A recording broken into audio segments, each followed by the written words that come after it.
नमस्कार दोस्तों, स्वागत है आपका हमारे YouTube चैनल में। वक्त हो चुका है आज की ताज़ा और बड़ी खबरों को जानने का। खबरों में आगे बढ़ने से पहले एक नज़र डालते हैं हेडलाइंस पर। दोस्तों, चीनी बीमारी भारत में दिन प्रतिदिन बढ़ती जा रही है। चीनी बीमारी के अब तक भारत में मरने वालों का आंकड़ा 470 से भी ज़्यादा हो गया। वहीं दोस्तों, दुनिया भर की बात करें तो चीनी बीमारी से मरने वालों का आंकड़ा 1.5 लाख से भी पार जा चुका है। वहीं दोस्तों, नुकसान की बात करें तो चिकन और अंडे से फैलता है कोरोना।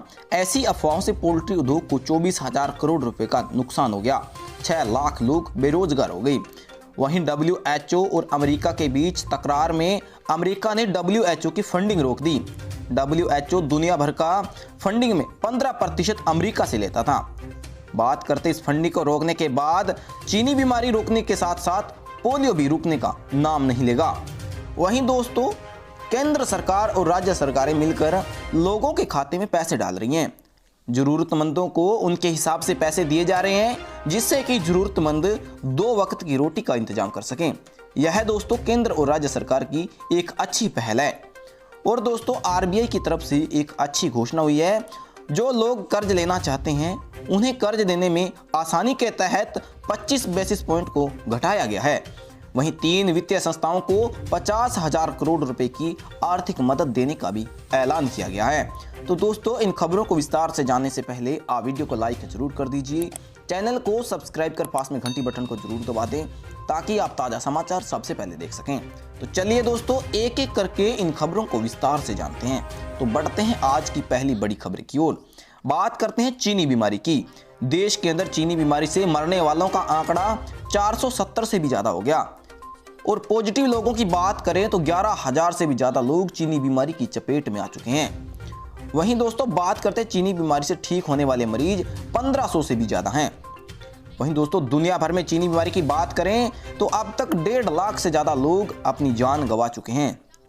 और दोस्तों, 5 लाख से ज़्यादा लोगों को ठीक किया जा चुका है और 20 लाख से ज़्यादा लोग चीनी बीमारी की चपेट में आ चुके हैं। सबसे ज़्यादा आर्थिक और लोगों का नुकसान अमेरिका को हुआ है।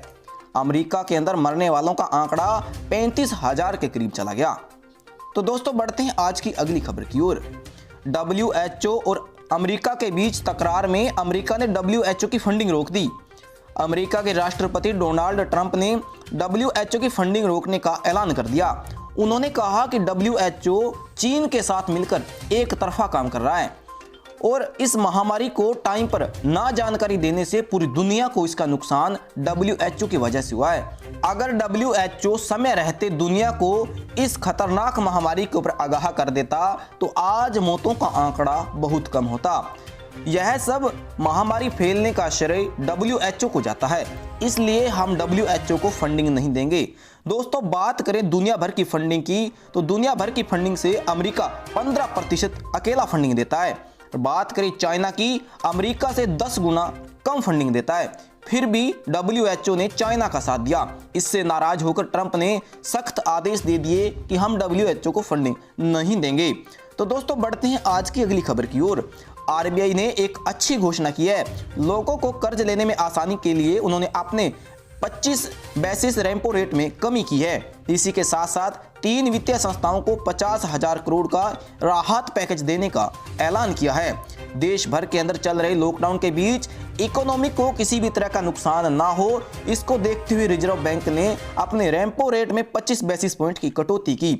इसी के साथ साथ 50,000 करोड़ रुपए की वित्तीय और आर्थिक मदद देने का भी ऐलान किया है, ताकि देश के अंदर जो लॉकडाउन चल रहा है वो देश की इकोनॉमी को किसी भी तरह का कोई नुकसान ना हो और इकोनॉमी टाइम से ही पटरी पर आ जाए। इसको देखते हुए RBI ने यह ऐलान कर दिया, ताकि किसी भी आर्थिक मदद के दौरान निजी और प्राइवेट सेक्टर के कोई भी शाखाएं हैं उनको किसी भी तरह का कोई दिक्कत ना महसूस हो।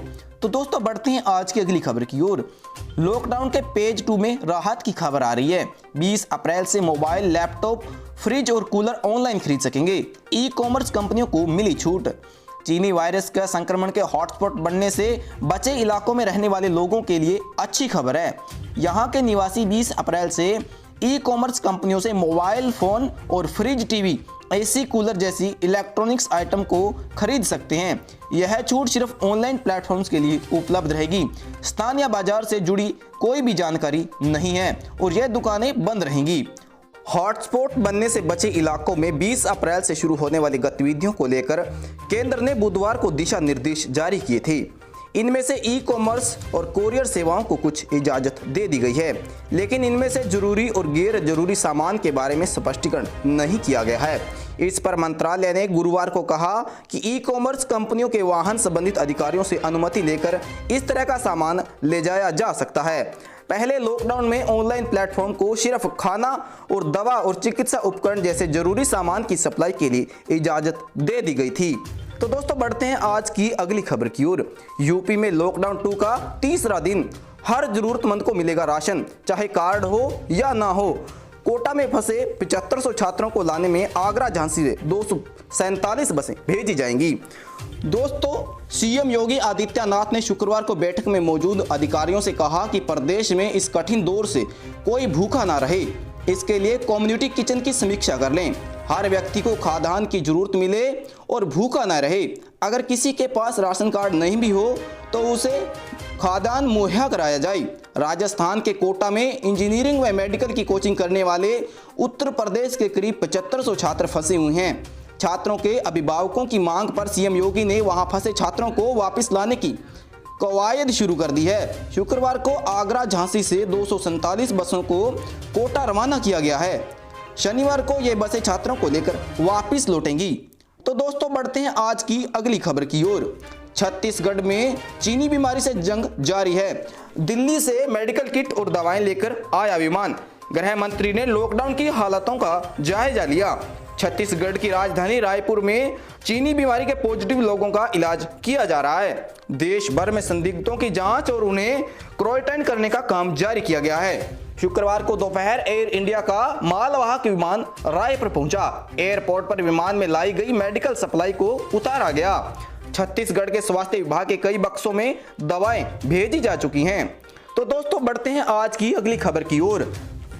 लॉकडाउन के बीच राहत की खबर आ रही है। दिल्ली के सभी स्कूल पेरेंट्स से सिर्फ मंथली ट्यूशन की फीस ही ले सकेंगे। जी हां दोस्तों, सरकार ने दिशा निर्देश जारी किए हैं कि स्टाफ की फीस भी उन्हें टाइम पर दी जाएगी। दिल्ली सरकार ने चीनी बीमारी संकट के बीच लॉकडाउन के अंदर पेरेंट्स को सिर्फ स्कूल की फीस ना भरने को कहा गया है। शुक्रवार को डिप्टी सीएम मनीष सिसोदिया ने कहा है कि स्कूलों की फीस बढ़ाने और लॉकडाउन के दौरान ट्रांसपोर्ट समेत कई अन्य चार्ज वसूलने को हमें शिकायतें दी गई थी। अब सरकार ने यह फैसला लिया है कि कोई भी स्कूल चाहे निजी हो या सरकारी, किसी भी संपत्ति पर बना हो, लॉकडाउन खुलने तक सिर्फ ट्यूशन की फीस ही ले सकेंगे। इसके अलावा अगर कोई स्कूल दूसरी चार्ज लेता पाया गया तो उसका लाइसेंस रद्द कर दिया जाएगा। स्कूल प्रबंधक को कहा है कि टीचर्स की फीस उसे टाइम पर दे दी जाए। शिक्षा मंत्री सिसोदिया ने कहा कि कई लोगों की हमें शिकायत मिलती कि लॉकडाउन के अंदर बच्चों से फीस मांगी जा रही है और उनके ट्रांसपोर्ट शुल्क के बारे में भी कहा जा रहा है, जिससे कि तंग आकर हमें यह फैसला लेना पड़ रहा है कि प्रदेश के अंदर कोई भी स्कूल बच्चों को परेशान ना करे। अगर कोई भी स्कूल बच्चों को परेशान करता पाया गया तो उनके खिलाफ सख्त कार्रवाई की जाएगी। तो दोस्तों बढ़ते हैं आज की अगली खबर की ओर। खबर आ रही है हरियाणा से। लॉकडाउन पैच का यहां तीसरा दिन है। संक्रमितों की संख्या 207 हो गई। फरीदाबाद में चीनी संदिग्ध की मौत। हरियाणा में लॉकडाउन पैच का तीसरा दिन शुरू हो चुका है। संक्रमितों का आंकड़ा 207 हो गया। फरीदाबाद जिले में एक महिला की खांसी, जुकाम और बुखार के चलते मौत हो गई। वो सेक्टर 58 की रहने वाली थी। तो दोस्तों बढ़ते हैं आज की अगली खबर की ओर। दोस्तों चीनी बीमारी के चलते नुकसान की बात की जाए, चिकन और अंडे से फैलता है कोरोना। इसको देखते हुए ऐसी अफवाहें फैली रही थी जिससे कि पोल्ट्री उद्योग को दोस्तों 24 करोड़ रुपए का नुकसान हो गया। इसको देखते हुए 6 लाख लोग बेरोजगार हो गए।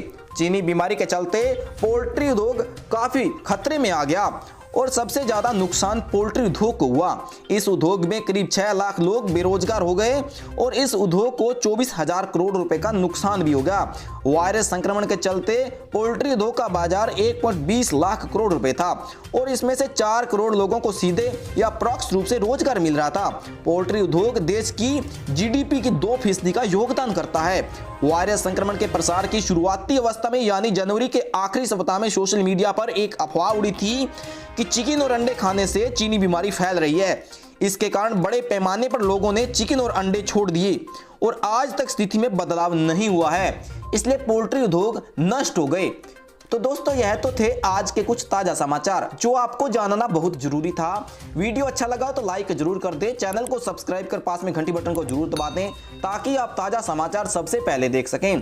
दोस्तों वीडियो खत्म करने से पहले आपसे निवेदन है कि देश के अंदर लॉकडाउन चल रहा है, आप लॉकडाउन का समर्थन करें और बेवजह अपने घर से बाहर ना निकलें। अगर आप घर से बाहर निकलते हैं तो आप मास्क पहनकर ही बाहर निकलें और सैनिटाइज से हाथों को धोते रहें। अगर आप अपने शरीर का ख्याल रखोगे तो आपके पीछे दोस्तों पूरे देश की जान बचेगी, इसलिए लॉकडाउन का समर्थन करें। देश के पीएम द्वारा टाइम पर जो भी कोई दिशा निर्देश जारी किए जाते हैं आप उनका समर्थन करें, खुद भी समर्थन करें और अपने परिवार के लोगों और अपने दोस्तों को भी समर्थन करने का आग्रह करें ताकि इस चीनी बीमारी को भारत के अंदर से फैलने से रोका जा सके और चीनी बीमारी को भारत के अंदर से जल्द समाप्त किया जा सके।